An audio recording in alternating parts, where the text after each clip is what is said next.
everybody. It's me back again. I had a bit of a break. I had some tattoos to do, so I had to put the sand mandala on hold. So that's done and I'm back in the swing. It's a beautiful day outside. It was cold this morning, but the sun has warmed it up to around 0, maybe even +1 at the moment. Highest point of the sun, I guess, midday. But really nice and bright for me to work in. Tora is out in the field. Khaleesi is in here, still rehabilitating from her bad knee injury. So that's healing. It seems to be quite well. I'm just finishing off the petals, the first set of petals here, which some are relatively done and some are, the last 3 here I've just put in the purple, and I'm just cleaning up the outlines to get ready for the yellow. As most of you know, who've been watching this or who have just read up on sand paintings, sand mandalas, generally speaking, they are done to raise an energy. There's a very much an intent behind the work, a sense of spirituality, if you want to call it that. And at the end, it's quite traditional to dust it away, or basically destroy the image as far as the image you're seeing. And part of that is the impermanence element of being able to let go. But also part of it is a ceremony in making something happen, raising energy and then transmuting the energy. So what looks like you're destroying the art is an illusion. It is a ceremony and ritual of transmuting energy as far as I comprehend things. So that aspect, and then taking the aspect of sweeping away the sand into a little pile, and then either taking that sand and scattering it in the wind, or which would be the element of air, or what I've read the Tibetan monks do is put it in running water, which would of course be the element of water, or as my good friends Wendy and Mark suggested, putting it in fire, which makes things happen faster according to their understanding and beliefs. Don't know yet what I will do with this one, but it is a SriYantra, and anyone who doesn't know much about SriYantras, like myself many years ago, I did a few of them as tattoos, and I never really got that intrigued with them, partly I think because of these very square edges, and I was much more into swirly, organic, flowing stuff at the time. And these can be quite awkward to do as tattoos, at least back when I was asked to do a couple of them. And of course location can be part of it as well, and I remember I had one to do around a belly button and one to do on a solar plexus, and both were very difficult areas to have really still and to work with the skin as a braced backdrop or canvas. So some reason I just never really got drawn to it until much more recently, and so reading up on it, it all has to do with abundance and generating abundance. And I recognize also possibly one of my blocks was the word abundance. I kind of had it in my head that to be looking for abundance was something very shallow and material oriented, and I think possibly that's why I didn't feel a draw to it. But I was really wrong, because abundance really can mean so much. It can include money, or it can include wealth, but someone can be extremely rich and have no abundance whatsoever. You know, there's abundance in your heart, there's abundance in your reality around you, abundance of friendships, abundance of community. It can go on in that level and never even have to touch on money. Money never even has to really get into it. It's more of a byproduct, if it is at all. But I think also in opening up to abundance, one does have to address any blockages they have about earning money if they feel that is not spiritual. Because I think that, to me, at this stage in my game, that belief would mean that one would not trust themselves having money, that they wouldn't be able to, I don't know, share it if that was necessary, or in some way transmute that by doing things that the money allowed you to do to be more giving, whatever it might be. I think that would be a mental block, a program, that kind of resistance. So anyways, abundance, what should I? This design has everything in it is very, very specific and has purpose. There's nothing that's just kind of because it looks good. I read 8,000 years old. They've traced it back, and they've been made all different sizes. They've been made with different. They've been painted. They've been, well, now they've been done on Photoshop as well, but they've been done as large, elaborate, almost like look like carpets, all made out of flowers and different things, all placed down into the pattern, and people sitting all around the SriYantra. So it seems to be, and they've also been done in sand, or I would say way back when the Tibetan monks didn't use sand and they used crushed precious stones and semi-precious stones, they would have been done in those too. So they have a great history of being done in that kind of impermanent way, where they've all been assembled and balanced and placed and then taken apart later. So I feel like I'm tuning in, by doing this, I'm tuning into the whole art of working with sand and that aspect, but also in the work of the SriYantra. Just like my other sand painting, I do intend with this one to later on, once this is all finished, when I have the time, to do this as a painting. So a permanent meditational tool, and I think I might put a good bit of work into this one, and I'm considering having a reproduction done of it so that I can do posters, prints, so that people could, if they feel that this is something valuable to them, they could put that on their wall or hang it up when they need it to meditate on, because this is a meditational tool. And one would stare at eye level this central triangle and a dot right in the middle, which I'll just indent until it's there. You'd stare at that and allow everything else to sort of fit into a peripheral for some length of time, and then close their eyes and they would see the patterns in their closed eye mind. And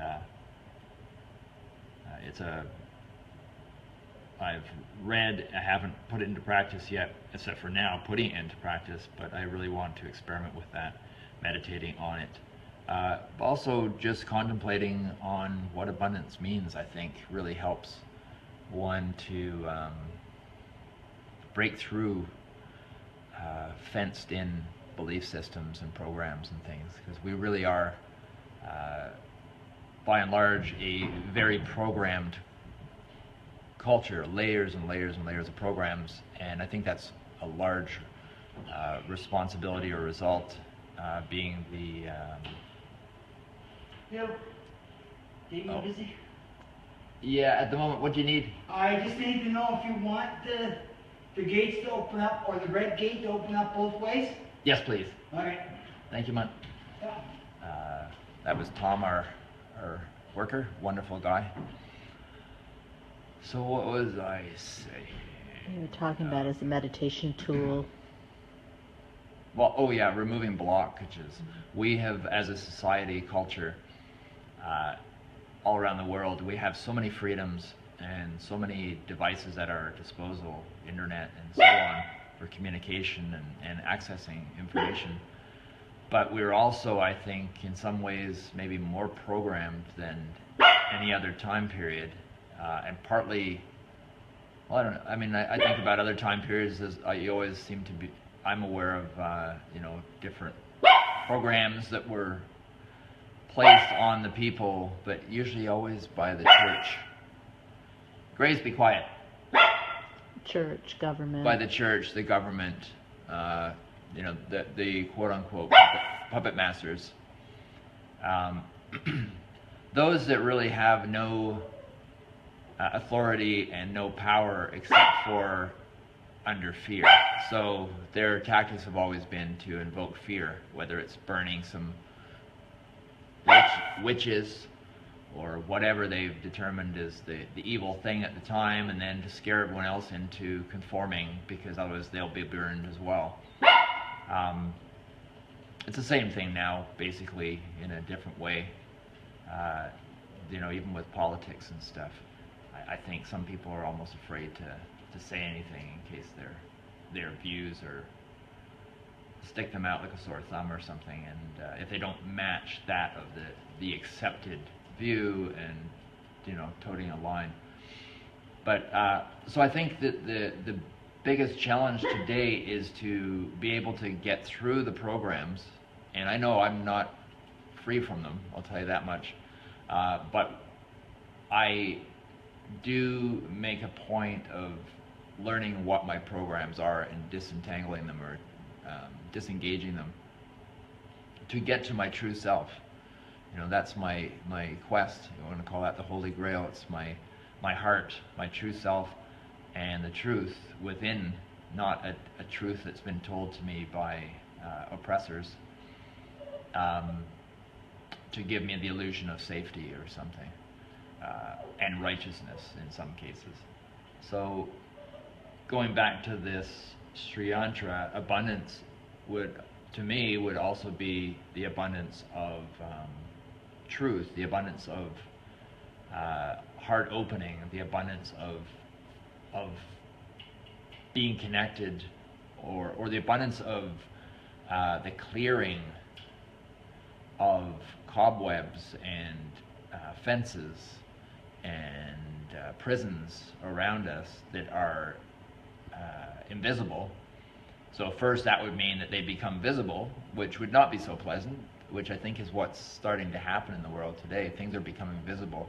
People are seeing certain things, but I think also people are, in some cases, hiding, going back into the shadows. So I don't know if anyone's a Game of Thrones watcher, but Khaleesi, when she conquered that Marine is the town. The town of Marine, of slaves, and she freed the slaves, but they got downright angry and wanted back their lack of freedom because they felt safe, and they were willing to commit all kinds of horrific things in order to shock people back into taking them as slaves. It was really odd, but it really drew me in and had me think about that a lot, and now I realize why. It's because that's kind of our tendency in some cases. We become so comfortable and we don't know anything else, and we've also been told, because we're in Canada and the US, we're luckier than some, we have a sense of that we have more freedom than others, but are we really I don't free? know. I don't know about that one. Yeah. I guess increments of freedom, but is that true freedom? Illusion. So anyways, abundance, breaking through illusions, Yes. is probably the most important aspect of abundance. And for me, this, and this is just my own feelings, the double row of lotus petals opening up is the opening up of the heart of whatever you want to call that deep truth within, that's constant, never dying, never born, infinite. Your core self. So constantly opening up and layers upon layers, never stopping these openings and openings and openings, and inside is I don't know, just some really powerful inner place or frequency or energy. You have the center point from which everything emanates. Yeah, and it's interesting. It's a feminine triangle pointing downwards. I can't say that I haven't read every analysis of this design, but it is interesting that the dot, the bindu, is in the center of the feminine triangle, because we all have the feminine and the masculine elements within ourselves, so nothing to do with male and female, just those energies. So The left and right brain. Left and right brain, for sure. The balancing. I see a lot of elements of balancing here with male and female triangles, masculine and feminine energies, and then triangles overlapping make other triangles. When I was looking at this one time, I got, in my mind's eye, I saw 3 large triangles, one here, one there, so basically marked by the corners of these 3. Look like they were like almost slotted as trays, each one below the other, this one being the surface one, and then one below that, and one below that, possibly even the same size, but just perspective distortion. And then up here, 3 other triangles, this one, and this one, slotted the other direction, crisscrossing each other.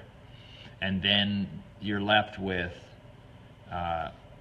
2 other triangles that are on their own, and that one is this one here, which is aligned with those first 3, but smaller or further away.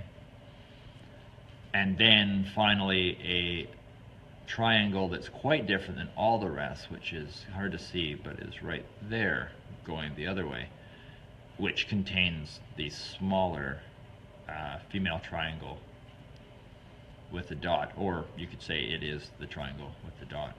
But everything contains the other in here. None of them are separate and existing on their own.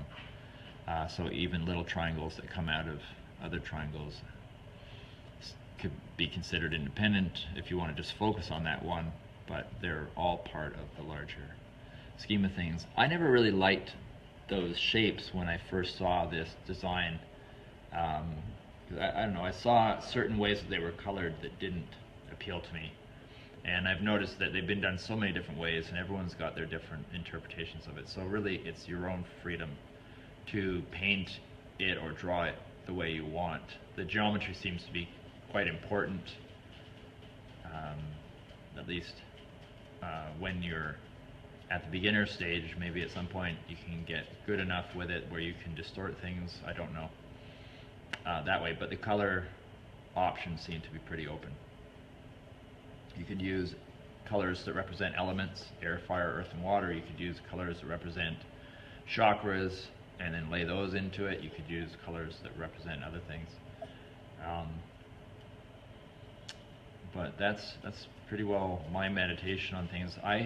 I've chosen these blues and the subtleties in here to kind of feel like a night sky, and sort of looking into a depth within, or a universe that is within us as well as outside of us, but this would be more the inner universe. And so accessing, so this is an orifice, this is a portal, an opening, a window, a doorway, that the petals opening up have revealed and opened for us. You look at this as giving birth. What do they call that when a baby's had it? Crowning? Crowning. Crowning, yeah. So this is sort of the crowning. It's your time of access to this abundance provided by the dynamic of everything we have around here. All that, I feel, creates that opening. All the perfect alignment of energies to create that opening, to have that access to this inner realm that is more vast than the universe outside, I feel. I read something on these little square T-shaped pieces, and they're really, really important, but I'll cover that in another talk. I'll read up on it, but it was really neat. They were some kind of portal themselves for them, and they provided a very important aspect to this whole dynamic. So I will definitely cover that in another time when I'm doing this. But anyways, I'm going to just do a little bit more, and if I think of something, I'll just mention it. So I'm just going to do a bit of my darker purple to get my petals up to where they are on the other side, and then I get to do that wonderful canary yellow, which I just absolutely love. And I really liked that pink with the yellow and the purples and stuff. Absolutely fantastic. Candy colors. Yeah. So would you say that this abundance is our universal birthright? You're talking about giving birth and accessing through a portal, and yeah, it's abundance. We have been taught is something that we don't deserve, or that we have to. I watch my words to get the right. We've been taught the wrong thing, I believe, and we've been taught that abundance is more like a dog treat. You know, for a slave. For good a little behavior. pat on the head here, a little bit of abundance for you. Oh, you've done a lifetime of work for us, so here, pat, here's your retirement fund, or that sort of thing. I'm not belittling anything. I'm just pointing things out, a little bit of humor. But there's a different kind of abundance that's not. It's like love, right? There's that controlled type of love we've been taught about that really isn't love, and I think everyone kind of understands that, but abundance is very much the same way. We've been taught a very contrived and controlled version of abundance, and usually that kind of abundance that we've been taught means if you have abundance, someone else has lack for you to have that abundance. So it creates us and them, it creates wars. Well, it doesn't create wars. People create wars. But the people that have taught us that wars are necessary for abundance. For their abundance. For their abundance. And then we get our dog treat at the end of it, or a medal, or whatever. And I mean, there's not to say that a medal is not deserved. That's not what I'm saying. And many people have given their lives, risked their lives for things, and that doesn't take away anything from the power and the courage and everything that comes along with that. But it also doesn't negate the fact that a game is being played on us. And the thing that really gets me quite kind of dumbfounded, kind of mesmerized in some ways, just sort of like in awe, is how is it that certain topics that I find really something that people would want to know more about and delve into are the ones that most people avoid. They'll jump into politics, they'll dive into politics and like that get downright cutthroat with their neighbor that they were friends with the moment before, and because they have a different view, they're arguing with them and telling them all kinds of horrible things on Facebook. people are quite quick to do that, but you bring up a topic of something deeper than that, either from the positive end or from the negative end of that which is being breached.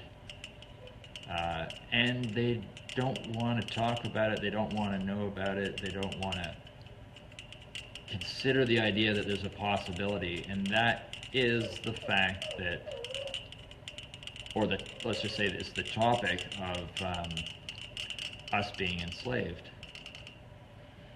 on so many levels. They'll be willing to agree once someone gets into power as a president or something that's not who they would want in.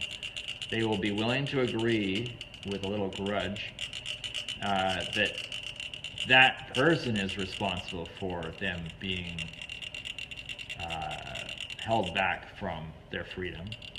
But they're not willing to agree that there's a bigger picture here, that we're being fed an illusory version of the truth, and that these games, these Hunger Games, are set up to entertain us and to give us the illusion that we're getting somewhere, and also to keep us separated, because we have a lot of power as individuals, but if they keep us out of our power, then they keep us controlled, and that's the invisible fencing concept.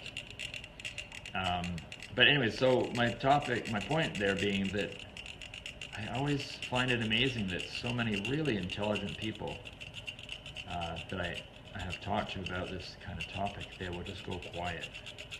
They don't want to know. They'll be happy to flail around calling names to whoever happens to get in that they don't want in at that time, but they don't want to even consider the idea that some of their heroes are not really heroes. That concept freaks them right out.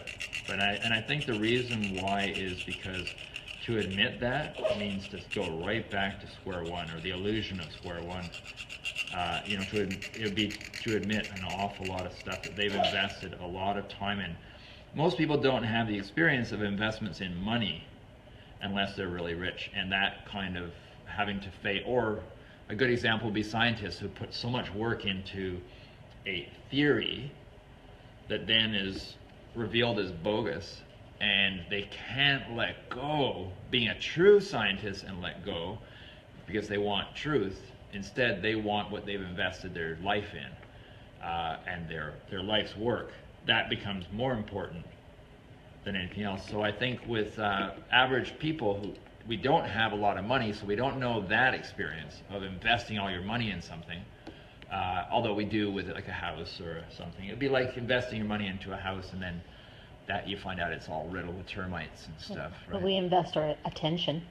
Well, that's what I'm getting at, is we don't so much have the experience of the big money investment that, say, a multimillionaire might have, but we have something that's more vast than that, of millions of dollars, and that is our internal freedom, our internal clock that can gauge truth and freedom and what's right and wrong without being told what's right and wrong.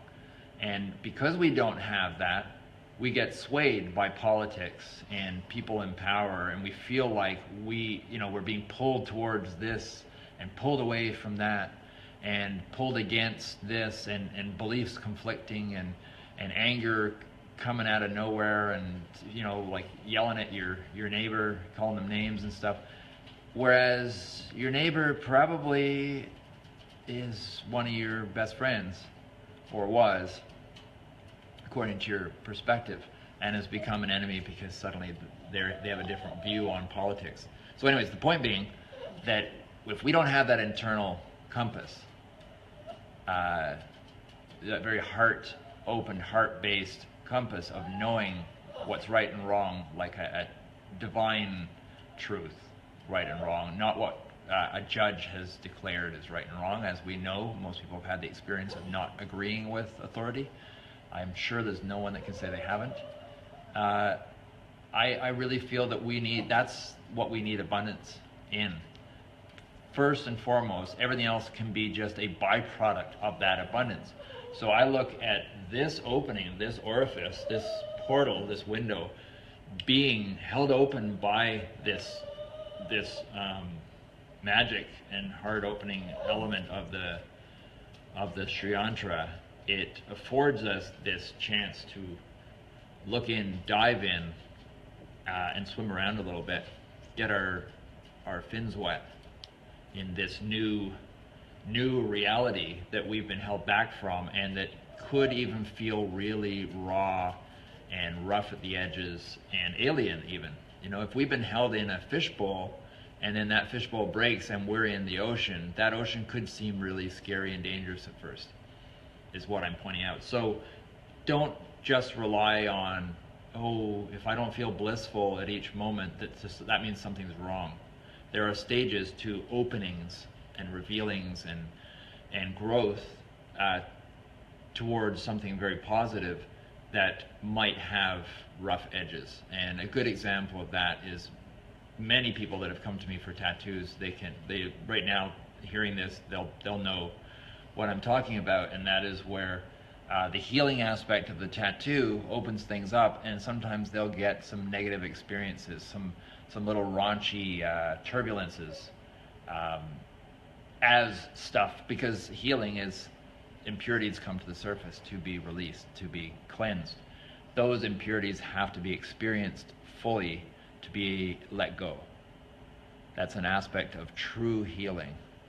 You can't push things down. We all know about that from childhood when we try not to be sick. You know, and maybe it was better that we just threw it up and got it out of the way and felt better. But no, quite often we'd hold it back and just get worse. So this is what I see when I look at this, is that opening to allow that in here and to allow us in there. And to find what's truly ours, our true power, our true abundance in that sense, is why I'm motivated to do this. Not if the concept of abundance was some narrow down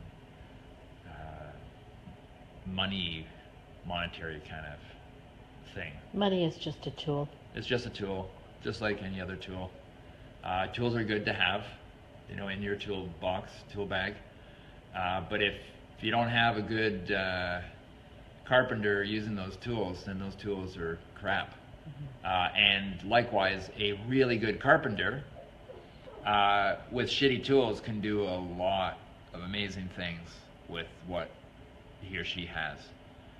So it's the heart, first and foremost. So that's what I'm seeing here and intending here while I'm working. Just for those of you that may not feel so impressed or inspired by seeing this, if they think abundance, oh, that's a shallow kind of aim. Well, this is a very, very deep, possibly the most in-depth power and meaning of anything that I'm doing in so many ways. It transcends all specific issues because it underlies everything.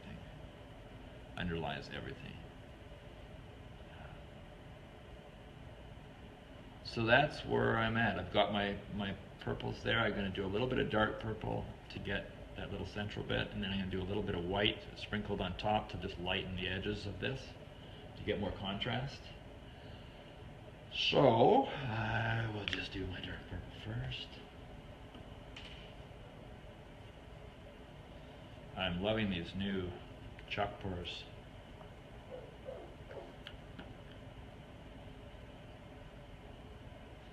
Yeah, another aspect of my way of perceiving how things work is the microcosm, macrocosm element that you're working, like in this case with this mandala, I'm working on the microcosm to affect the macrocosm in one way. But then I guess I'm kind of, depends on from what end you see it. Yep. But this is like, let's just say this is an atom within a cell, within a body, within a, you know, what Ken Wilber calls a holarchy, because it's a holistic And its whole brain. And whole brain, nested, I think was the term he used, nested holarchy. So it's not a hierarchy, it's kind of like those little dolls that are one within the other kind of a thing, like what, they're all part of the whole. So to work on the microcosm, being like this little design, affects the macrocosm, but also goes inwards more, I don't know, micro, and outwards more macro. Like that little analogy of the butterfly flapping its wings and affecting things over the other part of the world or something. There's that element that I'm entraining my focus to, acknowledging that this is part of how this works. And also allowing myself to also acknowledge that elements that I don't know how they work doesn't mean they don't work. I don't have to fully understand something to be trusting my heart and gut in taking me there. And that's very different than just following a blind order. And that goes back to what I was saying with the abundance of that deep connection within yourself. When we have that connection developed, we don't need government. I'm talking about a hypothetical level here because we don't have examples of it fully. But if you think about it, if we had that developed within ourselves and trusted it, we really don't need idiots telling us what to do, who also don't have a connection, Yeah. which is why we're in the mess we're in. I think I have a lot of faith in humans, and I think that the mess we're in is mostly because of those in control. Well, it's because of our choices. And our choices to, because we made an agreement on some level to be in this reality and the way it is. Somewhere we made an agreement, conscious or not, hard to say. Somehow we're playing into this game, and that's why changing ourselves is a very important aspect to changing the external, changing the internal within ourselves to change the external situation that we're in. And that doesn't mean to go to the extreme and just say, oh, if I meditate on a mountaintop, everything will be fine. I mean, I guess if everyone was meditating on a mountaintop, we wouldn't have problems, but I don't know, it'd be kind of hard to get everyone to do that. Oop, I just shot something somewhere.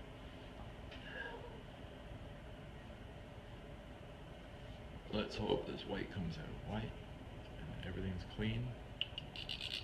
Oh. I don't think so. We should keep one just for white and not use any other once I color. have more. I didn't realize. I couldn't remember what I had used in this one. How do you differentiate between the two? Just where I place one, where I place the other one. That one's the dark, and this one's for the lighter stuff. But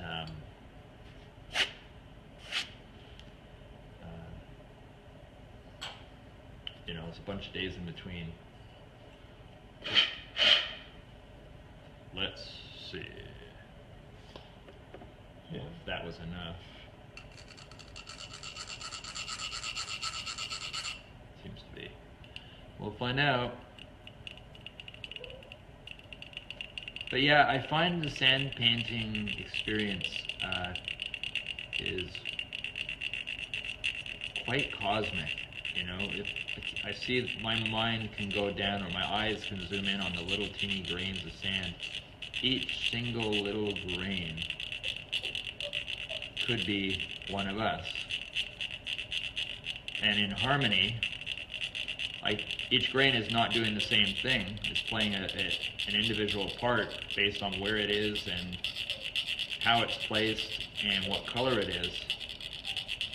And there's no one color or placement that's better than another, because without those grains, you really wouldn't get this beautiful, harmonious pattern and the energy that's created because of the pattern, the resonance. And it's exactly how we could be on the planet, is like these grains of sand, resonating on our own frequency that we find within ourselves, our truth, follow our bliss, that we've been trained not to do or feel guilty that we are following.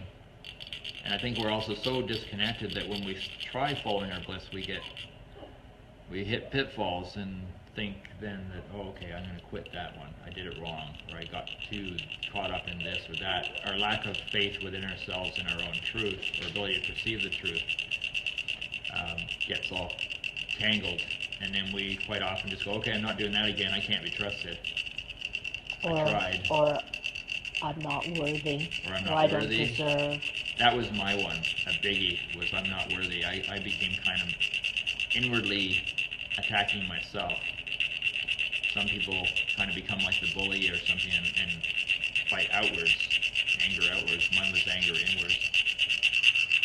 But you know, I look back on it and it's like some part of me knew the stuff that I now really know and believe. Part of me knew, but just I was so trained to not have confidence in myself. And of course, with me, added to everything was the abuse I got from my father. That just enforced what I was trained in the world to believe. And I just, to an extreme, became very, very timid and fearful of expressing myself and my own truth. And it was horrific and painful, you know, like that, holding my truth in when I was such a creative person and really needed to express that. So I luckily had my art as a form of expression. I think that really saved me because I was able to get it out in a kind of a hidden format that I had been able to accept and still have all these fears.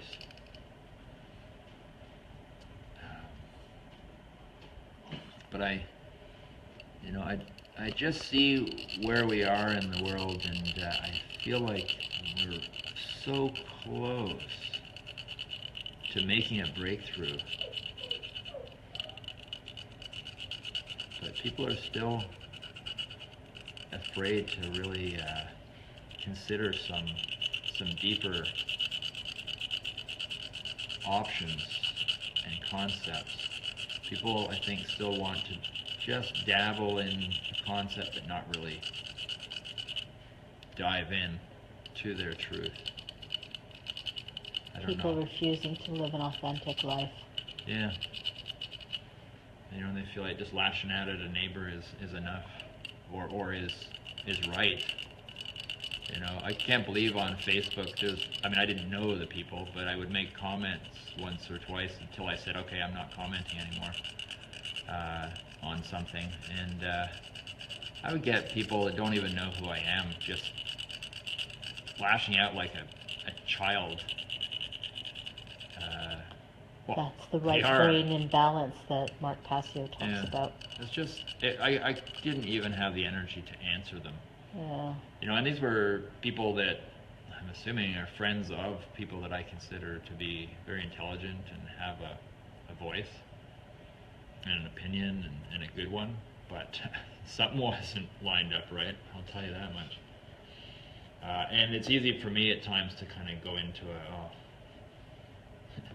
like the old tattoos, FTW, fuck the world.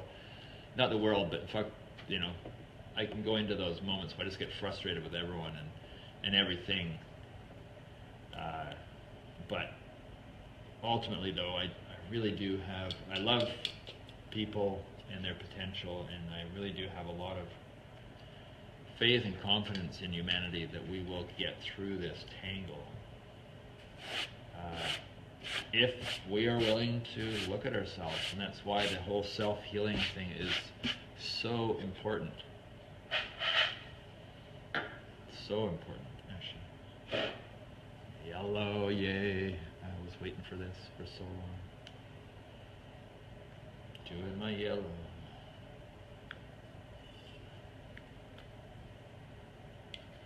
And because I just had white in here, I don't have to be too concerned.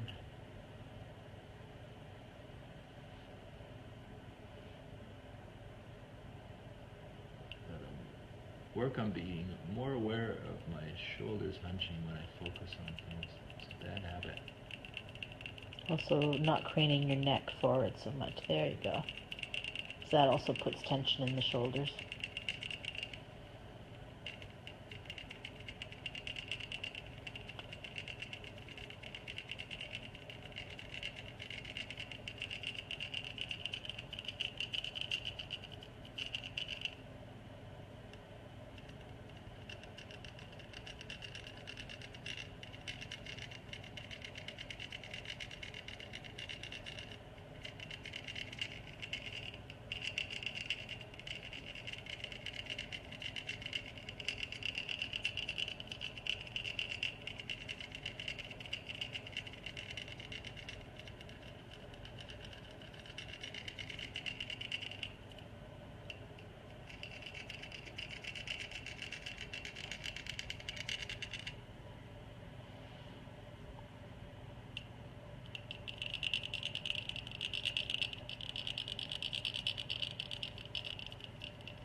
Quite a happy color, isn't it?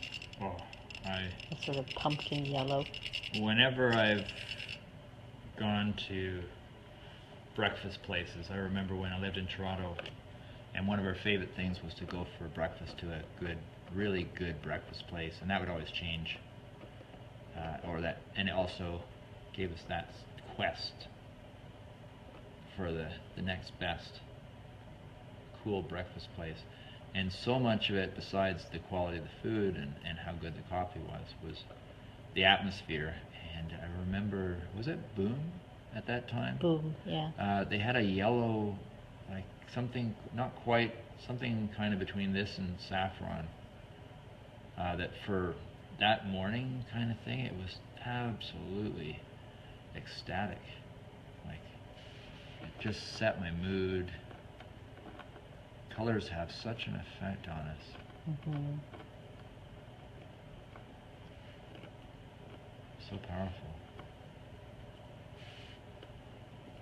Okay, well, I'm going to park this here because my fingers are getting cramped. And we'll tune in again once you've completed all the pink and are ready to start on the outer, next one.